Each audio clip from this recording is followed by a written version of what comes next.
স্বাধীনতা অর্জন করেছিল 2014 সালে।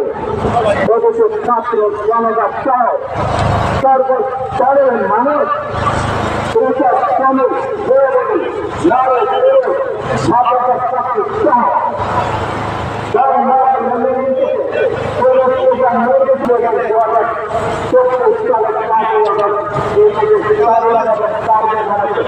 রক্ষা করেছিল।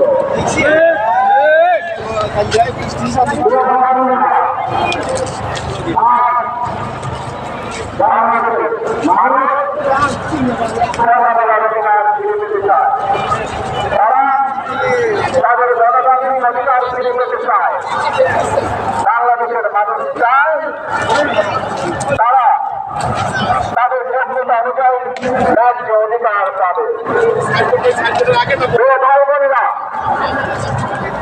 আজ আমাদের সময় এসেছে সকলে মিলে দেশ গড়ার। এই দেশে যেমন পাহাড়ের মানুষ আছে, এই দেশে একইভাবে সমতলের মানুষ আছে। এই দেশে মুসলমান, বৌদ্ধ, খ্রিস্টান, হিন্দু সহ বিভিন্ন ধর্মের মানুষ বসবাস করে। আমরা চাই সকলে মিলে এমন একটি বাংলাদেশ গড়ে তুলব। আমরা এই বাংলাদেশের স্বপ্ন একজন মানব রাখবেন, অর্থাৎ একটি নিরাপদ বাংলাদেশ আমরা গড়ে তুলতে চাই।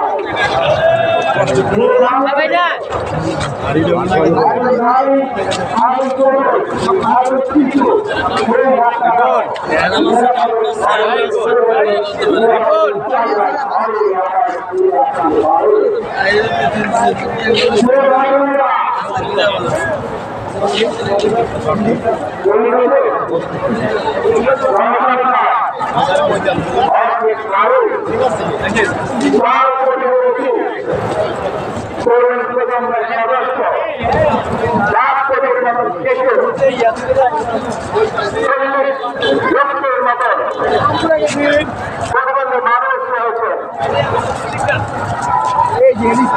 রয়েছে, কৃষক শ্রমিক রয়েছে। এই মানুষগুলো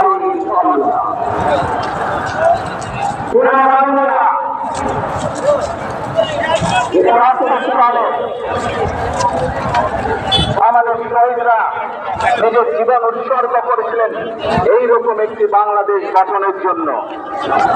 বিগত 15 বছর স্বৈরাচারের বিরুদ্ধে শত শত হাজারো গুণ খুনের শিকার হয়েছে শুধু রাজনৈতিক দলের সদস্য নয়, নিরীহ মানুষের প্রতিবাদ করতে গিয়ে অত্যাচার নির্যাতনের শিকার হয়েছে, জীবন দিয়েছে। 2024 সাল মাত্র সেদিনের ঘটনা। কিভাবে আমরা দেখেছি আমাদের তরুণ প্রজন্মের সদস্যরা কিভাবে নিজের জীবন উৎসর্গ করেছে দেশের স্বাধীনতা এবং সার্বভৌমত্বকে রক্ষা করার জন্য। প্রিয় ভাই বোনেরা, কয়েকদিন আগে এই বাংলাদেশের প্রজন্মের এক সাহসী সদস্য ওসমান হাদিকে হত্যা করা হয়েছে। ওসমান হাদি শহীদ হয়েছে। হাদি চেয়েছিল এই দেশের মানুষের জন্য গণতন্ত্র প্রতিষ্ঠিত হোক, এই দেশের মানুষ তাদের গণতান্ত্রিক এবং অর্থনৈতিক অধিকার ফিরে পাওয়া।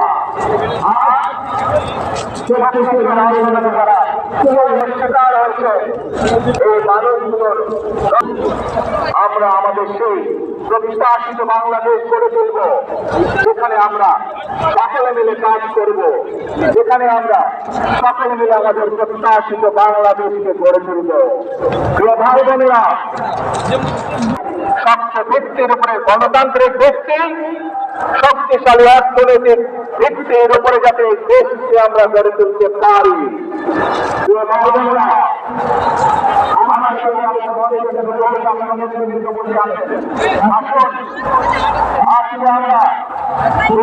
আল্লাহর দরবারে দোয়া করি, আল্লাহ আল্লাহর রহমত আমরা চাই যে সকল জাতীয় নেতৃবৃন্দের মঞ্চে আছেন, মঞ্চের বাইরে যে সকল জাতীয় আরো নেতৃবৃন্দ আছেন, আমরা সকলে মিলে এই দেশকে নেতৃত্ব দিয়ে আমাদের বাংলাদেশের জনগণের প্রত্যাশিত সেই বাংলাদেশকে আমরা গড়ে তুলতে চাই।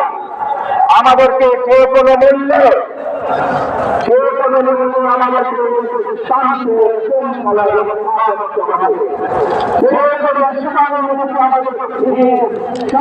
থাকতে হবে। আমরা দেশের শান্তি চাই, আমরা দেশের শান্তি চাই, আমরা দেশের শান্তি চাই। প্রিয় ভাই বোনেরা,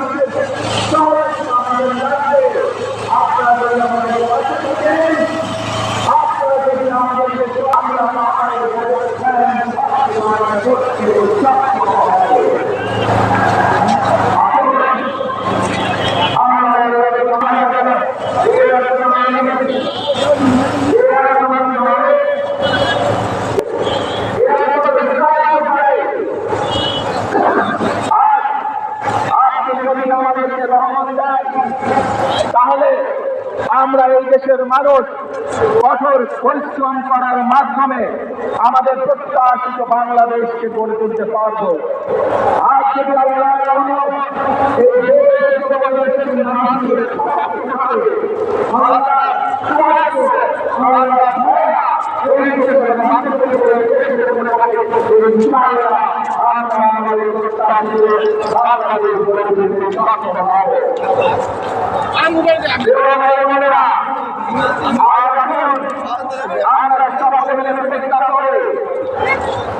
আমরা সকলে মিলে প্রতিজ্ঞা করে যে ইনশাআল্লাহ আগামী দিনে সেই ন্যায় পরায়ণতার আলোচনা